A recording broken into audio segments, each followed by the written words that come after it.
రక్షకుడైన యేసయ్యకి మీ హృదయం ఇస్తే మీలో ఉంటాడు, మీతో ఉంటాడు, ఆయన మిమ్మల్ని నడిపిస్తాడు. ఒకే ఒక్క మాట నేను చదువుతున్నాను చూడండి. జెఫన్యా గ్రంథం 3:19 2వ మాట. ఏ దేశంలో వారు అవమానం నొందితురో అక్కడ నెల నేను వారికి ఖ్యాతిని మంచి పేరును కలుగజేసేది. అవమానం నొందిన చోటనే మంచి పేరు, ఖ్యాతి. ఎక్కడ అవమానపరచబడ్డావు, ఎక్కడ తృణీకరించబ అక్కడే అంటున్నాడు. అక్కడి నుంచే నేను అక్కడే లేపుతా. ఎంత గొప్ప దేవుడు అండి మన దేవుడు.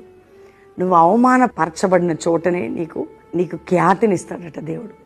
ఈరోజు ఏ స్టేజ్లో ఏ పరిస్థితిలో మీరు అవమానపరచబడ్డా, కృంగిపోయినా అక్కడి నుంచే ప్రభువు లేవనెత్తాం. ధైర్యంగా ఉండండి.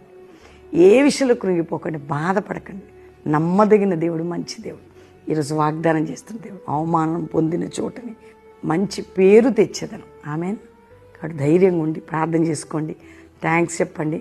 ఈరోజు ఆదివారాలు వాక్యం వినండి. ఫస్ట్ ప్రవీణ్ యూట్యూబ్ నుండి దూర రాష్ట్రాల ప్రాంతాలు దేవుణ్ణి ప్రేమించండి.